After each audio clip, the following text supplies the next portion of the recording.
Estamos lançando a nossa campanha Jejum e Oração, a revolução do sacerdócio. Eu creio, irmãos, na conquista dessa geração. Eu creio que uma região, um bairro, uma cidade, uma universidade pode ser alcançada, mas eu creio que só podemos alcançar se todo crente entender que Deus chamou ele para brilhar e ser luz nessa terra, em nome de Jesus. Você pode dar um glória a Deus aí, querido? Então o tema da mensagem, você que gosta de marcar, escrever, você deveria trazer algo para anotar a mensagem, ou anotar no seu smartphone ou no seu aparelho. O tema da mensagem é um reino de sacerdotes. Lá em 1ª carta de Pedro, capítulo 2, verso 9, o apóstolo Pedro diz assim: quantos acharam? Se você não achou, dá uma olhadinha aqui, que está projetado. No verso 9 do capítulo 2 da 1ª carta de Pedro diz assim: vós, porém, sois raça eleita, sacerdócio real, nação santa, povo de propriedade exclusiva de Deus. Diga aleluia, querido. Você é propriedade de Deus.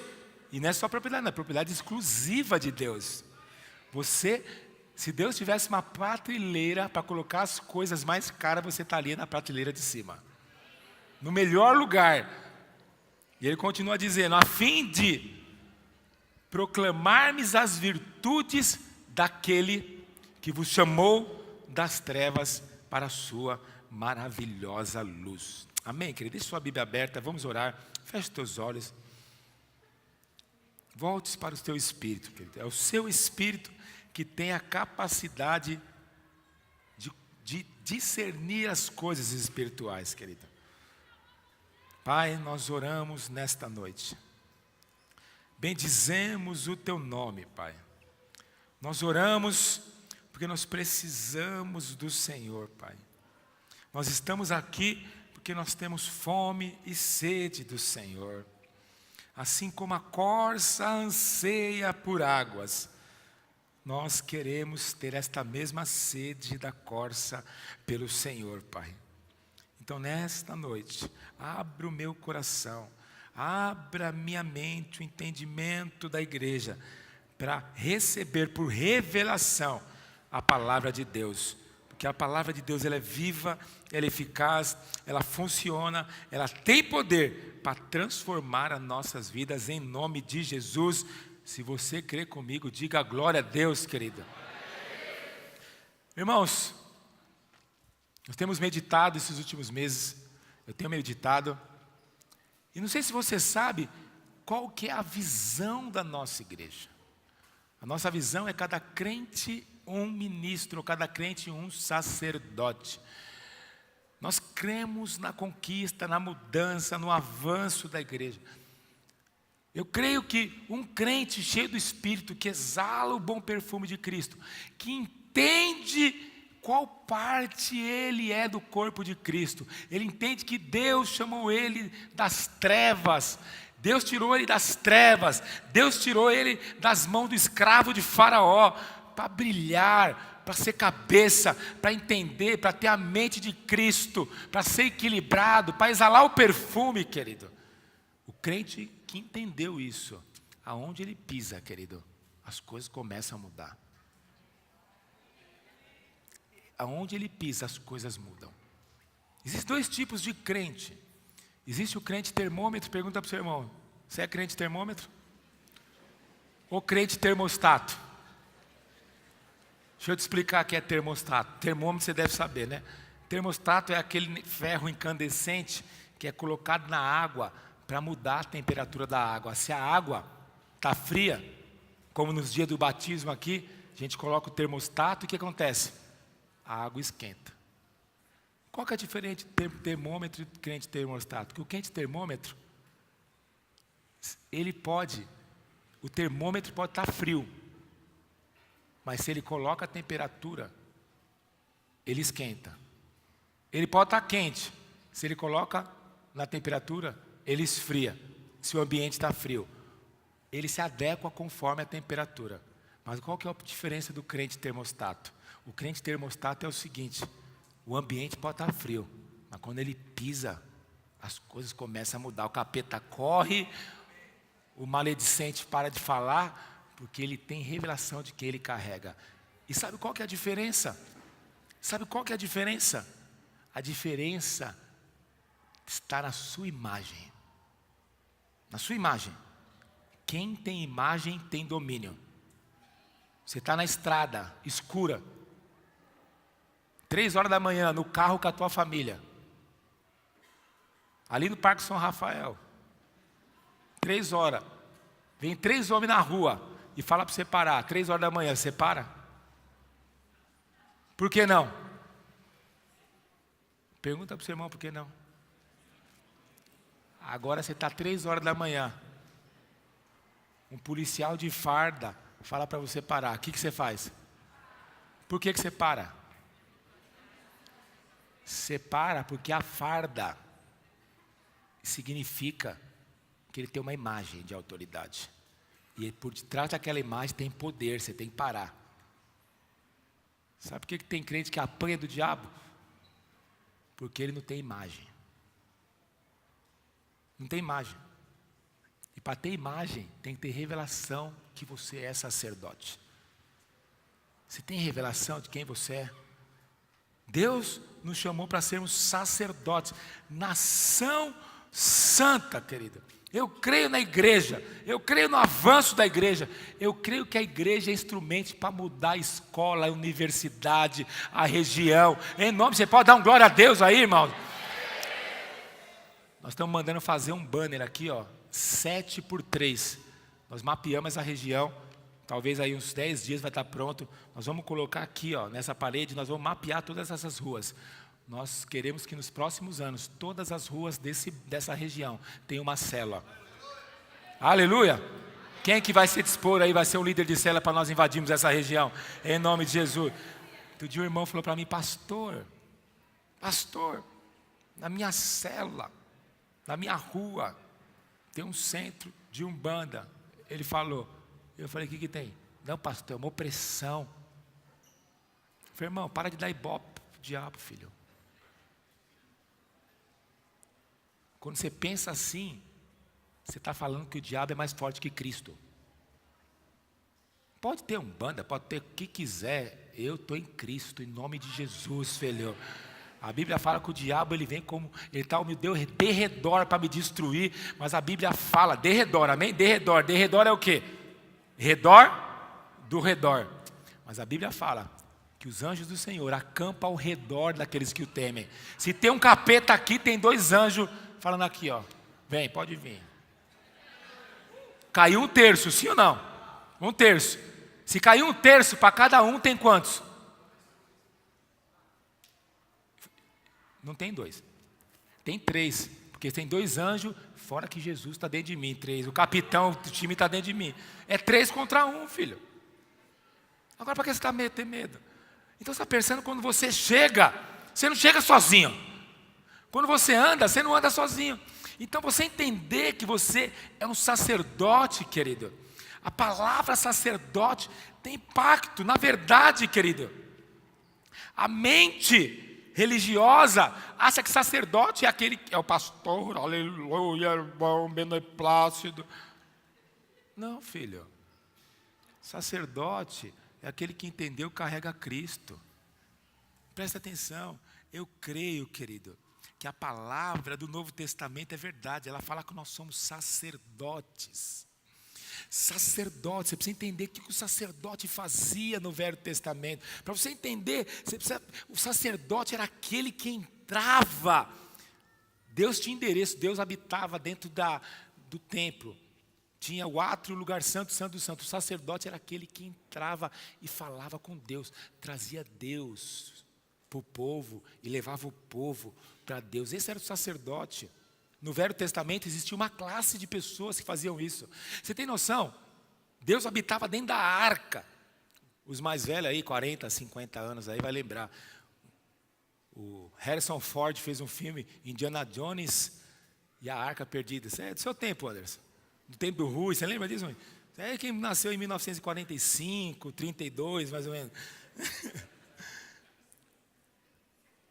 E aí eles vão procurar a arca, porque a arca, até Hollywood sabe que Deus habitava, que tinha poder. Aí eles acham a arca. Quando abre a arca, Deus mata todo mundo. Vocês lembram disso? Desse filme?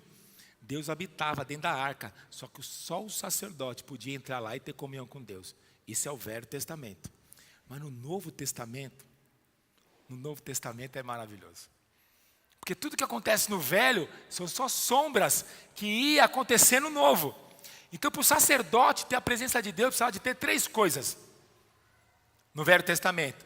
Precisava do sacerdote, para ter a presença de Deus, do sacerdote. Então, a família de Arão era sacerdote. Então, precisava de sacerdote para ter a presença. Precisava de fazer um sacrifício, sim ou não? E precisava de um templo. Então, 3 coisas para ter presença de Deus: sacerdote, templo e sacrifício. Velho Testamento. Agora eu vou te contar, no Novo Testamento é a mesma coisa.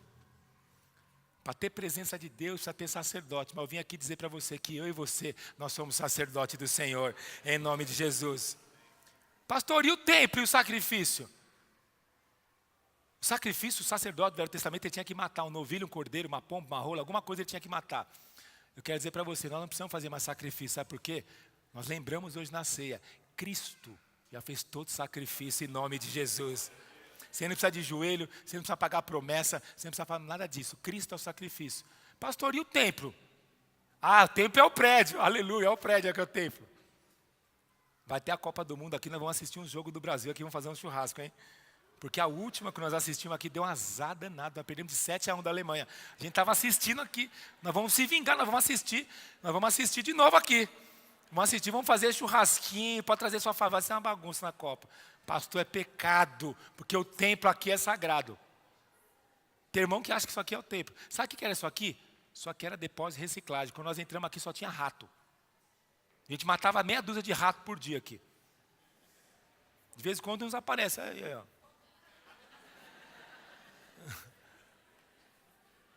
Sabe que, pastor, então tem o sacerdote, somos nós, tem sacrifício que é Jesus, então só falta o templo, pastor, para trazer a presença de Deus. Sabe qual que é a maior glória do Novo Testamento? Que nós somos o templo do Espírito Santo, querido. Aleluia, você pode dar um aleluia aí, querido?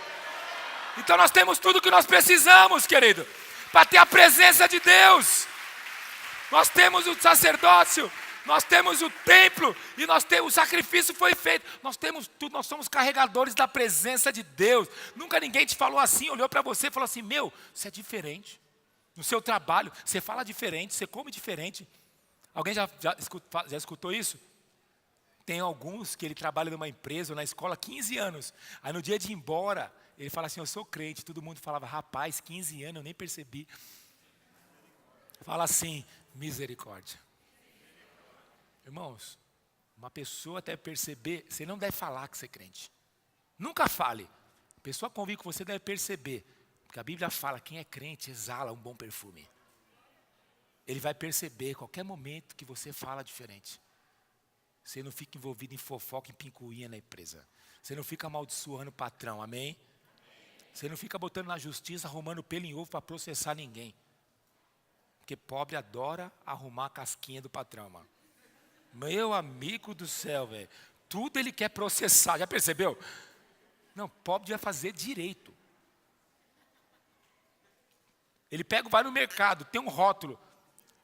Vai vencer, um dia para vencer. Ele vai para casa, leva a lata, volta no outro dia, falou: venceu. Vou pôr na justiça. Processar. Ele está na fila do banco, misericórdia. Começa a gritar: deixa eu te falar algo. Você convive com as pessoas, essa malandragem que você tinha quando você era do mundo, você não precisa ter mais não, filho. Isso é malandragem de ímpio. Hoje, você tem que, quando você sai de uma empresa, o chefe tem que te chamar e falar assim: ó, não vai embora não. Porque quando você entra aqui é diferente as coisas.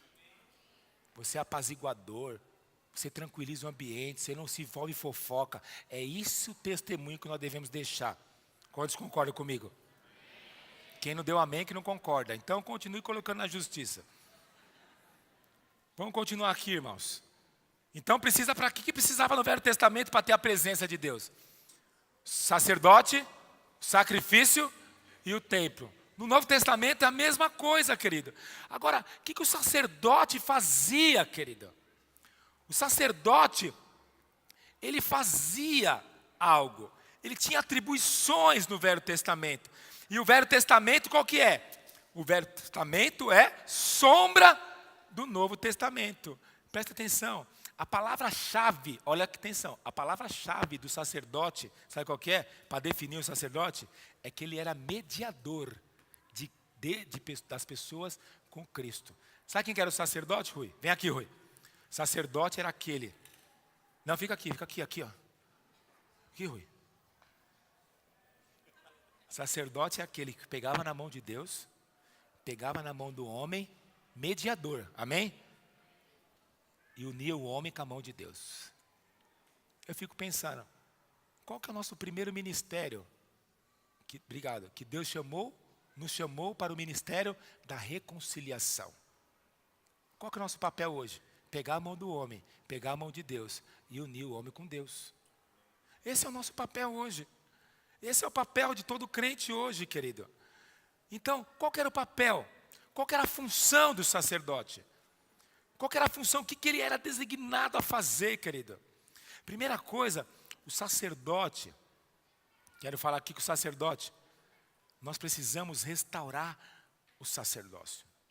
Restaurar o sacerdócio, essa praga que foi pregado, essa mentalidade de consumidor, essa mentalidade que igreja é só hospital.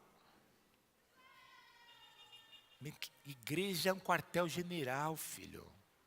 Paulo disse que nós somos o bom soldado de Cristo. O nosso general não é o pastor, não. O nosso general é Cristo.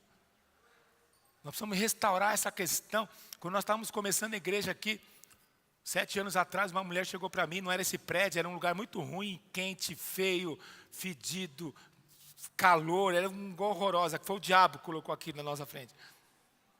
Ela chegou assim, pastor, vou sair da igreja. Eu falei, por que você vai sair da igreja?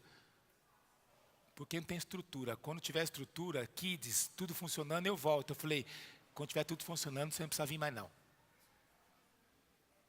Porque qual é a mentalidade? A mentalidade é que a igreja tem que servir você de alguma maneira. Que a igreja tem que te abençoar de alguma maneira. Que a igreja tem que cuidar dos teus filhos, mas você nem chega para falar para alguém, para as irmãs, eu quero entrar na escala. Mas a igreja está cuidando dos seus filhos. Essa é a mentalidade que colocaram na cabeça da igreja. Por isso que a igreja está paralisada. Mas Deus quer restaurar o sacerdócio em nome de Jesus. Você pode dar um glória a Deus por isso, querida? Dá mais alto para gerar fé aí. Aleluia. Irmãos, me converti faz 17 anos, vai fazer aqui 17 anos, aniversário de conversão. O Silas que me ganhou para Jesus vai me pagar uma churrascada. Quer ir lá no Prazeres da Carne. Primeira semana que eu era convertido, eu cheguei, pastor, eu quero fazer alguma coisa. O que tem para fazer aí? Irmão, às vezes você está aqui 20 anos na igreja. Não, 20 não, porque nós só temos 7 anos. Você está 7 anos na igreja. Você está 7 anos dando trabalho. 7 anos pentelhando a vida do líder. 7 anos, irmão. Você devia ter vergonha. 7 anos azucrinando a cabeça do pastor. Irmão, vou me abrir hoje aqui. Tem irmão que me liga quando eu vejo o telefone, meu coração acelera. Eu preciso tomar, eu falo assim, amor, me dá um diazepam, me dá alguma coisa aí. Me dá raditidina que a úlcera vai atacar, me dá.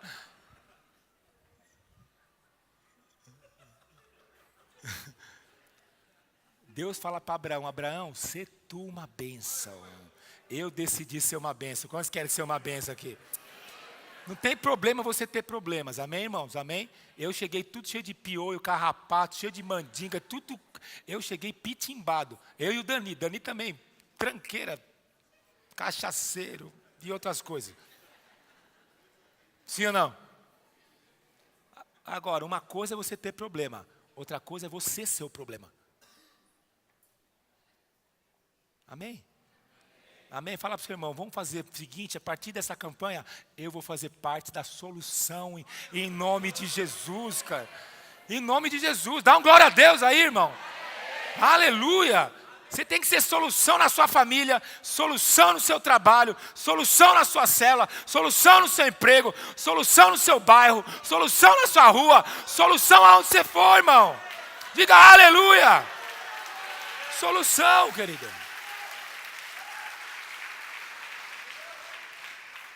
Aleluia. É isso que é o sacerdote. Eu sei para que Cristo me chamou. Irmãos, eu estou no lucro. Eu era um projeto para dar errado. Cristo me restaurou. Estou no lucro já, estou no lucro. Irmão, antes de me converter, nunca tinha viajado de avião. Nunca tinha viajado de avião. Nunca tinha visitado outro país. Nunca tinha visitado outro estado. O lugar mais longe que eu tinha ido na cidade de Tiradentes. E ainda para lá, que é pior. Se fosse para o centro, ainda bem. Mas Cristo resolveu me escolher. Estou no lucro, irmão, estou no lucro. Eu acordo todo dia, eu fico pensando, Pai, eu sei que você me ama, não preciso fazer nada. Mas eu não posso ficar dormindo, fingindo que não está acontecendo nada. Porque Deus me fez tanto, me deu tanto, me abençoou tanto, continua a me abençoar. E eu vou dizer para você, nem 1% do que Ele vai fazer ainda. Na sua vida também, diga amém, para você também. Aí sabe como eu levanto? Deus, eis aqui o seu servo. Você quer que eu faça o quê? Você quer que eu vou lá pregar para os irmãos? Eu prego. Você quer que eu abra igreja na Vila Formosa? Eis-me aqui. Quer que eu seja amigo do Anderson? Eis-me aqui. Estou aqui, mano. Você quer que eu sou líder do Rui? Eis-me aqui. Você vê que luta na minha vida, irmãos. Você tem que falar a mesma coisa para Deus. Mas vamos falar, o que o sacerdote fazia? Primeira coisa, a função do sacerdote. O sacerdote, ele ia edificar a casa de Deus, que é a igreja. Primeira função do sacerdote é que ele era edificar a casa, querido. Ele tinha que organizar as 10 tribos, presta atenção, irmãos, as 10 tribos de Israel. Tinha 9 tribos que tinha que trabalhar, construir terra. E tinha uma tribo que era a tribo dos Levi, que não precisava trabalhar, dos levíticos. E tinha a família de Arão, que não trabalhava. Então eles não trabalhavam. A função deles, sabe qual que era? Edificar a casa de Deus. Então a nuvem andava, a nuvem de dia e a coluna de fogo andava. Eles desmontavam todo o tabernáculo, sim ou não, Anderson? E aí eles seguiam. Irmão, você tem noção que era aquela parafernália, monte, desmonta, monte, desmonta, monte, desmonta. Mas sabe quem montava e desmontava? A tribo de Levi e os sacerdotes. Eram eles que eram responsáveis. Existia um povo que era responsável no Velho Testamento, amém? Mas no Novo Testamento, querido, todo crente é um edificador da casa de Deus. Presta atenção agora. Quando eu falo edificar, hoje, pastor, o culto me edificou. Fui edificado. Você entende do quê? Você entende como o quê? Que você foi abençoado, sim ou não? Nossa, falou tanto comigo, pastor, sou tão edificado. Não é assim? Não, mas não é. Eu sei que você pensa assim, mas não é assim a raiz da palavra. A raiz da palavra, quando é edificado, é que você foi inserido na edificação. Só que é uma parede, certo? Tem tijolo aqui, não tem? Deve ter coluna em algum lugar aqui, não sei onde está. Deve ter sapato aqui embaixo. Aí tem reboque e aí tem a tinta, certo? A Bíblia fala que cada crente é uma pedra. Cada crente é uma pedra. E nós fomos inseridos na edificação. Então qual que é o nosso papel como sacerdote?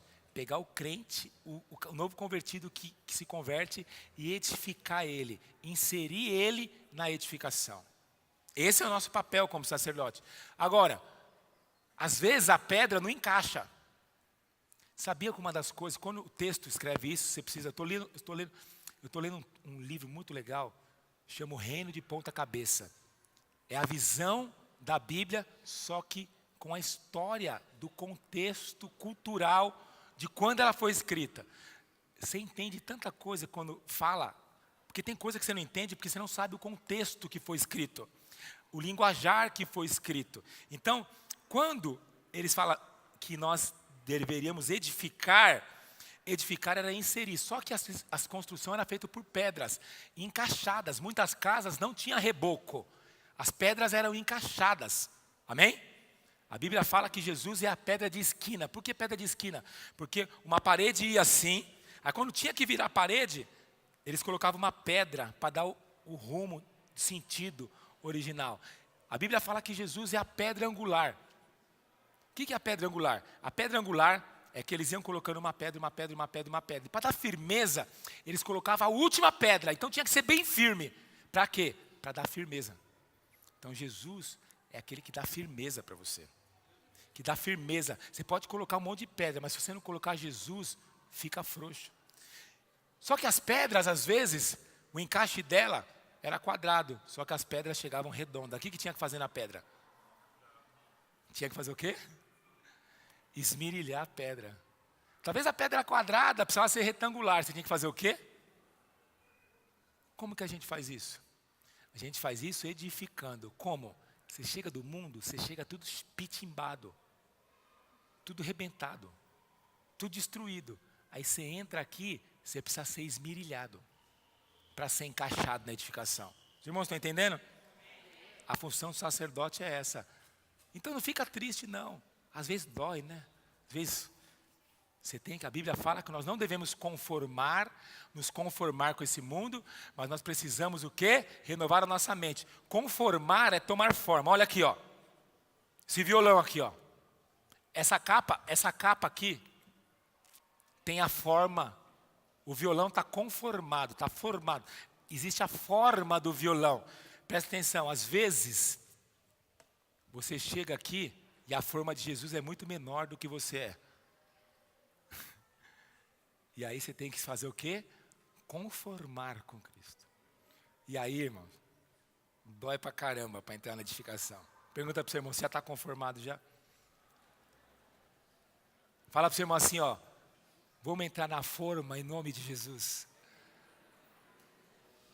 Só que Cristo só tem uma forma. Amém? A forma não é do seu tamanho. Às vezes está sobrando aí uns meio metro para cada lado. Não, irmão, não é dieta. Estou falando de espiritual aqui. Você tem que formar.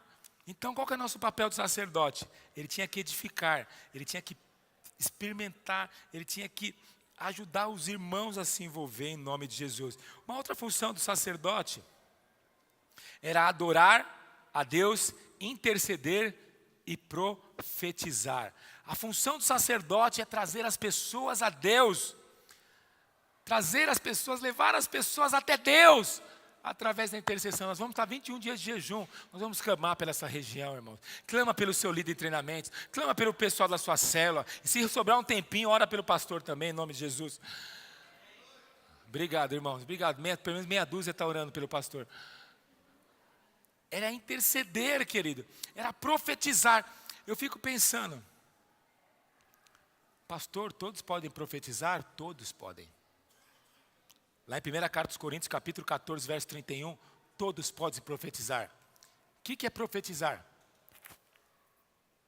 É proferir, abençoar, bênção futura sobre a vida do seu irmão. É que na tua cabeça, profeta é aquilo lá que você, que fala assim, achalabala, isso que te digo, vender um rótulo de profeta. Profeta é aquele que profere uma bênção futura para a tua vida. Levanta a mão e profetiza sobre o seu irmão, que ele vai ser próspero, a cara dele é bendita, ele vai provar do melhor de Deus, tudo que ele pedir vai ser lhe concedido, segundo conforme o coração de Deus. Você está profetizando. Eu quero profetizar sobre a tua vida que você vai provar do melhor de Deus. O que eu estou falando? Estou proferindo bênção, no nome de Jesus. Quantos querem prosperar aí? Levanta a mão e fala assim, eu quero prosperar. Vai ser o último ano pobre da tua vida em nome de Jesus. Você vai prosperar em nome de Jesus. Profetizei. Profetizei, querido, em nome de Jesus. Eu estou profetizando, sim ou não? Eu profetizo que você vai casar, Vinícius. Estou profetizando. Eu profetizo que vocês que estão encalhados aí, Deus vai preparar alguém de Deus para vocês. Cambada de encalhado aí. Deus vai arrumar alguém de Deus no nome de Jesus. Profetizando. Então, qual que era a função do sacerdote? Irmãos, Presta atenção, a sua firma está quebrando, chama seu patrão, fala, chefe, eu quero conversar com o senhor. Nós vamos orar aqui todo dia. Nós vamos declarar que nós vamos sair desse governo, vai prosperar no nome de Jesus. Ele é ímpio, ele vai falar, como você tem certeza? A certeza que é o seguinte, eu estou aqui. E onde eu estou, eu carrego Deus. E onde Deus está, não tem pobreza. Pronto. Tem coragem de fazer isso, seu patrão? Mas não é para... Sim, consciente, chama ele. Não é para fazer sair doido na empresa lá não, hein? Terceira função do sacerdote era pastorear.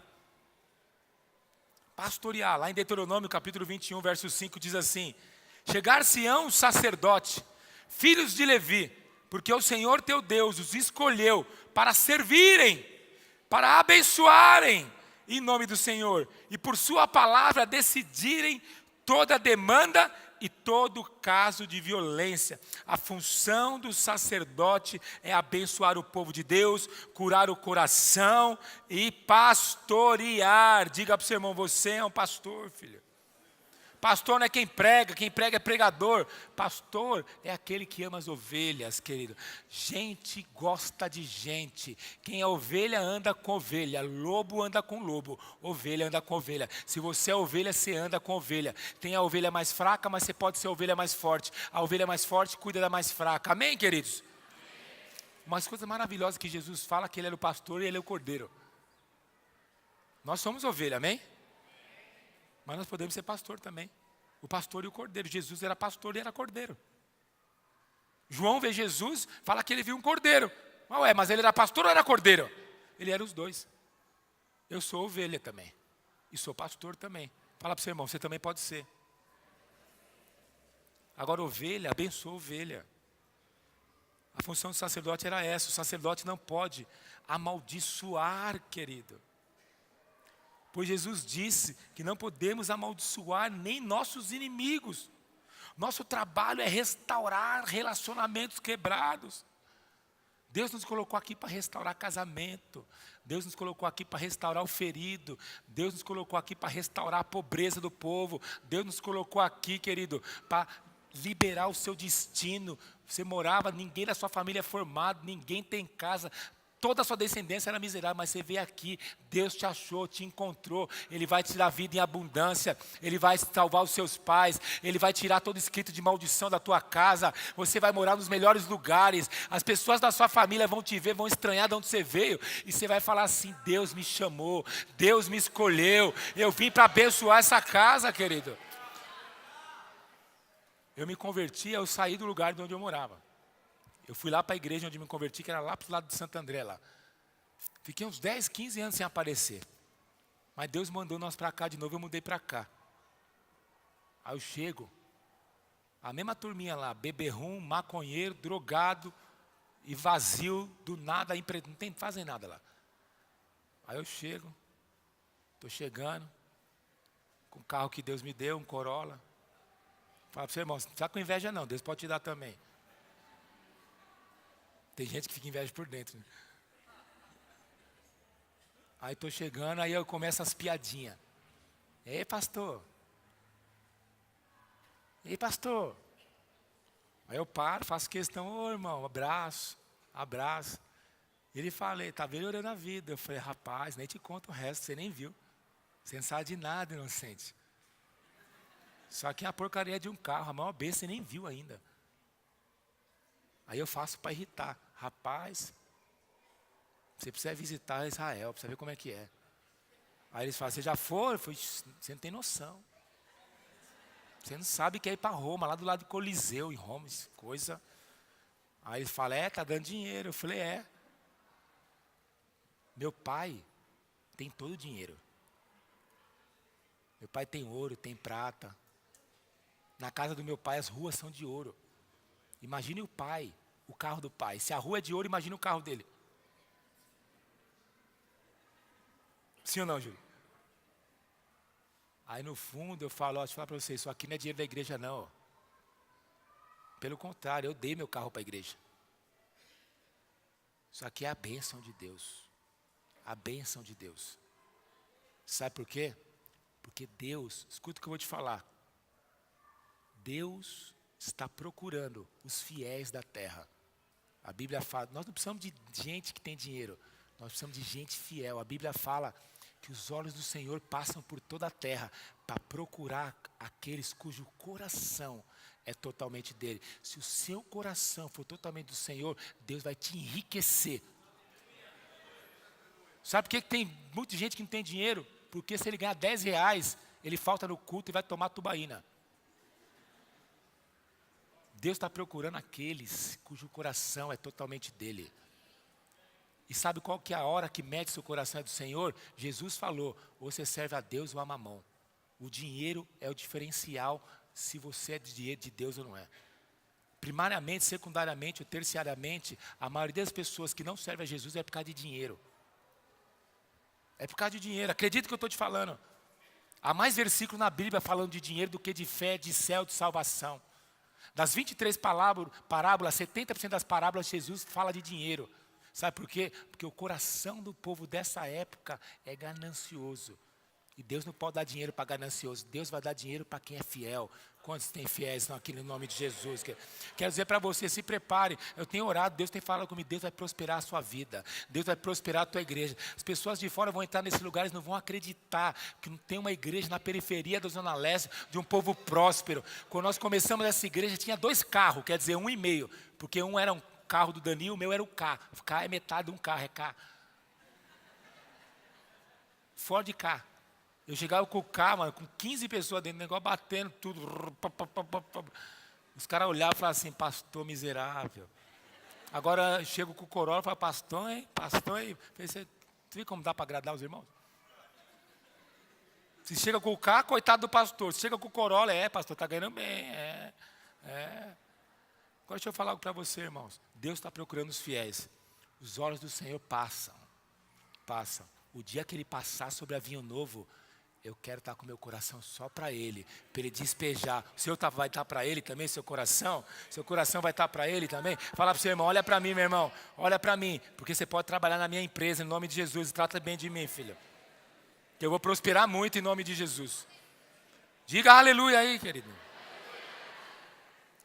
Quarta função do sacerdote, ele ensinava a palavra de Deus.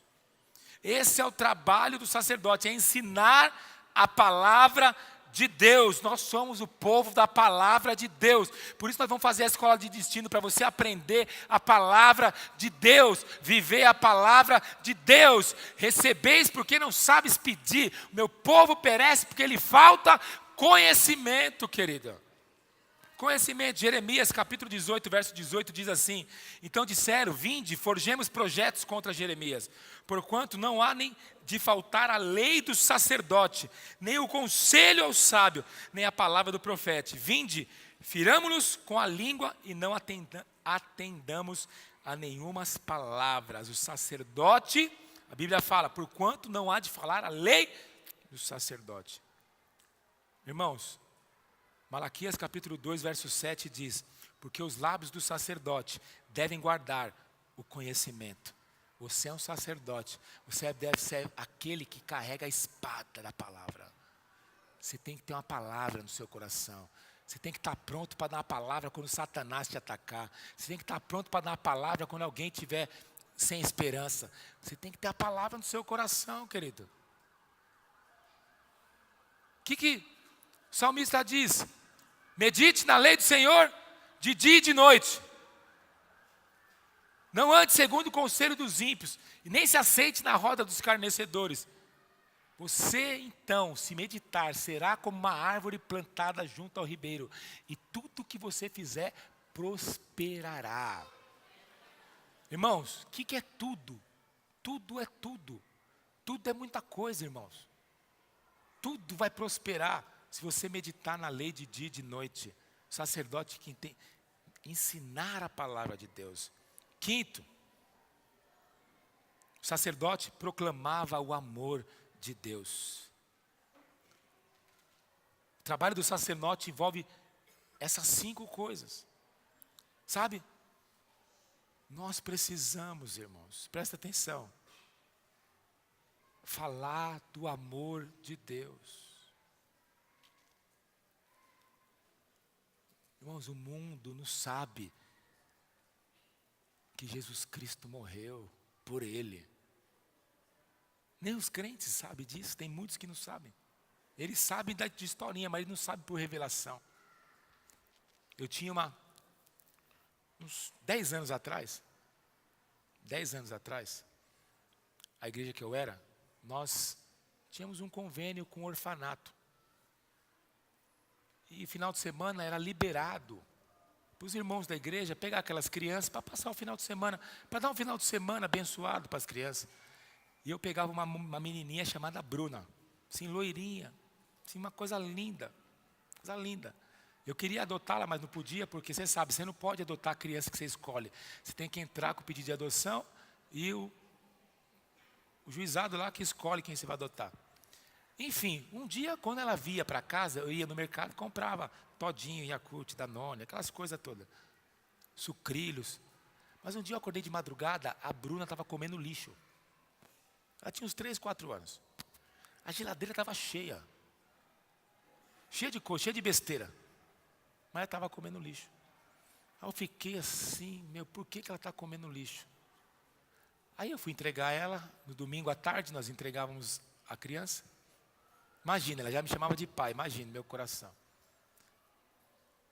E aí eu perguntei, aconteceu uma coisa estranha, ela estava comendo lixo, ela falou, deixa eu te explicar, pastor. Ela está aqui porque ela era moradora de rua. Ela era moradora de rua. Então ela comia lixo. Então ela estava acostumada a comer lixo. 3 anos. E algum tempo atrás, eu relembrando dessa história, fazendo uma mensagem, eu ia pregar no lugar, estava fazendo uma mensagem, o Espírito Santo falou algo. Sabe por que ela estava comendo lixo? Tendo a despensa cheia? Porque ela tem espírito de órfão.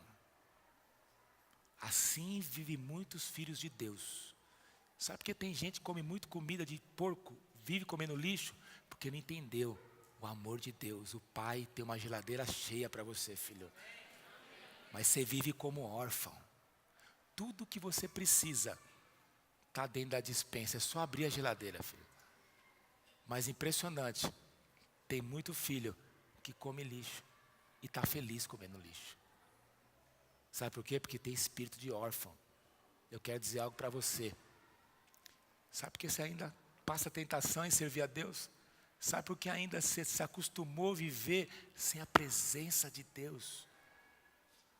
Porque você não entendeu o amor de Deus. Você é salvo, mas você não entendeu o amor de Deus. Porque aqueles que foram conquistados pelo Senhor, nunca mais comem lixo. Eu conto essa história sempre. Eu ouvi de um pastor, ele estava aconselhando os irmãos. E ele chegou na casa dos irmãos, estava uma demanda. A filha queria ir para uma festa do tipo carnaval. 12 anos, nasceram na igreja. E aí o pai chamou o pastor, o pai, não vai, que é do capeta, que não vai. A mãe, não, deixa ela ir. Quem tem filho adolescente aqui? Irmãos, quando Lúcifer caiu, devia ser adolescente, meu Deus do céu. Uma luta. Eu entendo, irmão, se Lúcifer tinha idade, era adolescente quando caiu. Não está na Bíblia não, isso é por minha conta, pode jogar fora. Viu? Aí o pai, duro, não vai para a festa, é do pecado, tem capeta. Nascido na igreja, a menina nasceu na igreja, queria curtir uma festinha. A mãe, deixa ela ir para provar. E aí falaram para o pastor, e aí, qual o conselho? O que você acha, pastor? Pergunta para o seu irmão, qual conselho você daria para essa família? Que conselho você daria? Que conselho você daria? Hein? Que conselho você daria, Dani? Vai pular carnaval lá, a sua filha, sua princesa. Sua filha, Fábio, sua princesa lá no carnaval. Êxtase, droga. Os negão de 2 metros lá, na sua filhinha, na sua princesa. Gente, o que você faria? Não, porque a gente pensa um monte de coisa. Negãozão igual o Vinícius, abração, 5x5, velho. O que você faria?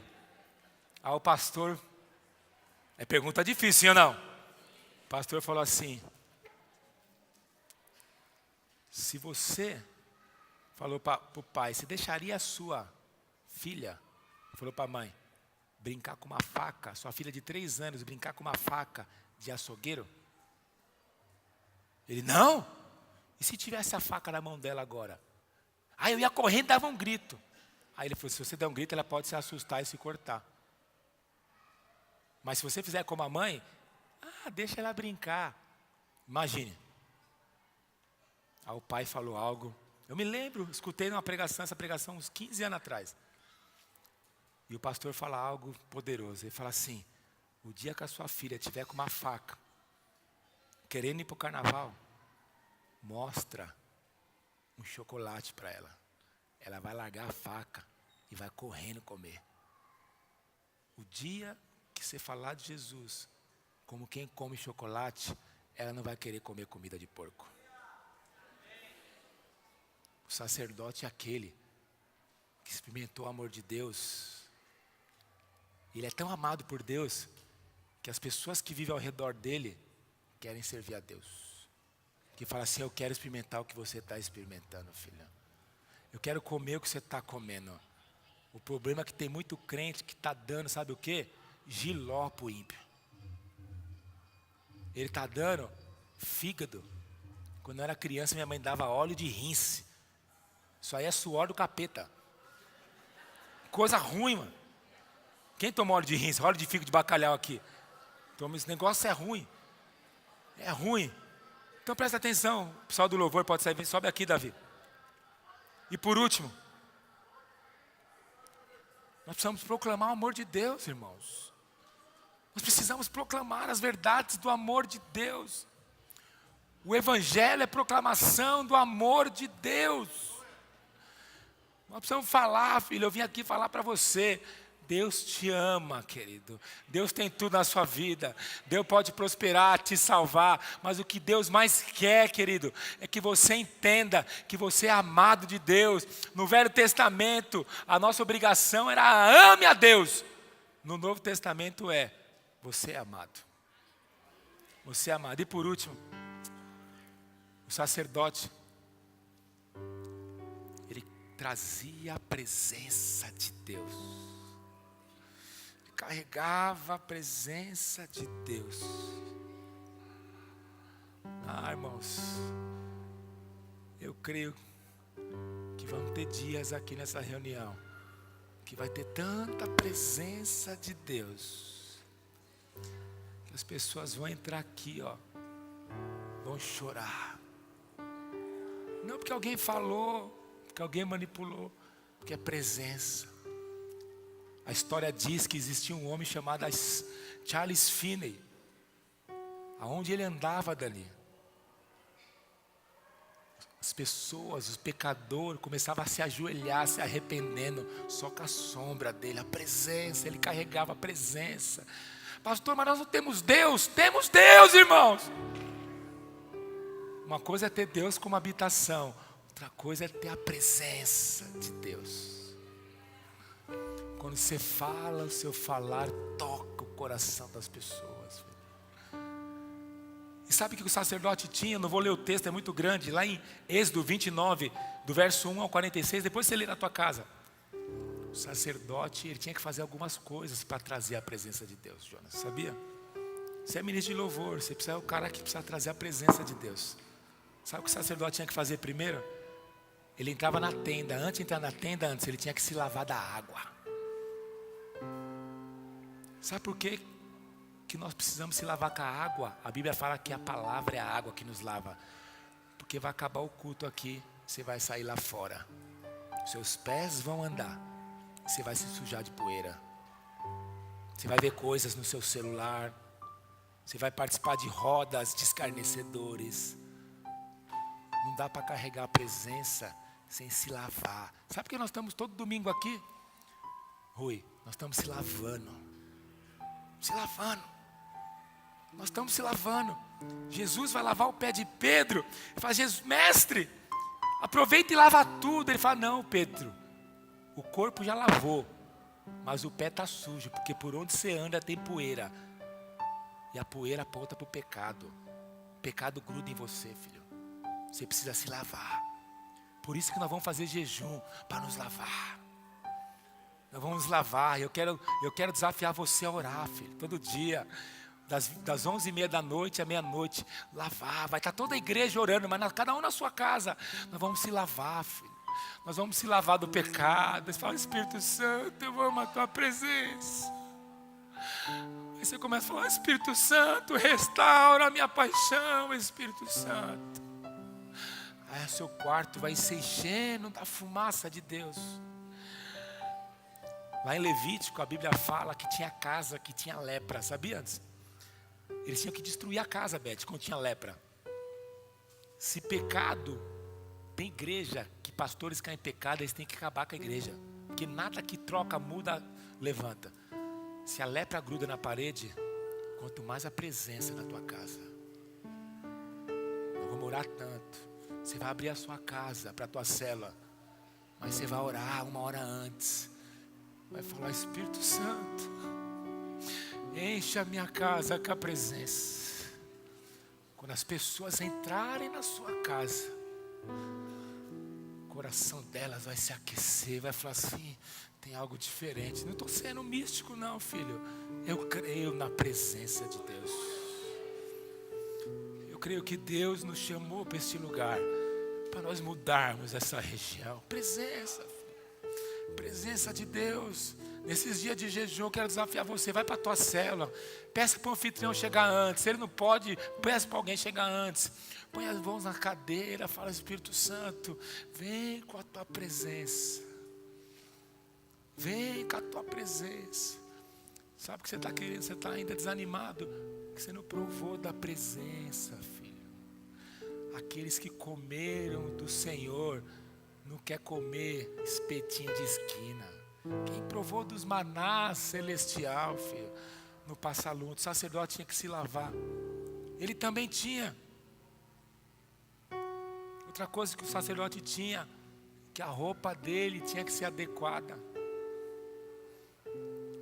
Ele tinha que se vestir com uma roupa adequada. No Velho Testamento ele colocava uma estola sacerdotal. Nos seus ombros tinham 6 pedras em cada ombro. Falando das tribos de Israel. No seu peito havia as pedras tipificando. Pastor, você está dizendo que eu tenho que vestir roupa? Não estou falando de roupa, querido, natural. Nós fomos vestidos da justiça de Cristo, filho. O sacerdote do Novo Testamento não é roupa que eu estou falando, filho. A Bíblia fala que a nossa roupa está vestido com os atos de justiça, mas não é nossa justiça, porque a nossa justiça é trapo de imundícia. A justiça de Cristo. Quando você entende que quando você ora, é Cristo orando por você. Quando você chega, Cristo chegou junto com você. Quando você põe a mão no enfermo, é Cristo colocando a mão no enfermo, querido. Nós temos a roupa apropriada. Nesses dias, ora, fala assim, Pai, me ensine. Me ensine quando você anda na rua, querido. Pastor, mas eu estou pecador, mas não é você, filho. É quem você carrega. Você carrega Cristo dentro de você. Eu estou vestido com a justiça de Cristo. Eu sou amado por Cristo. Eu sou alegre em Cristo. A minha alegria não está no dinheiro. A minha alegria não está nas coisas. A minha alegria está em Cristo, querido. Esse é o sacerdote. Você está em Cristo, filho. Antes de você falar mal do seu irmão, ele está vestido de Cristo. Ele está vestido de Cristo.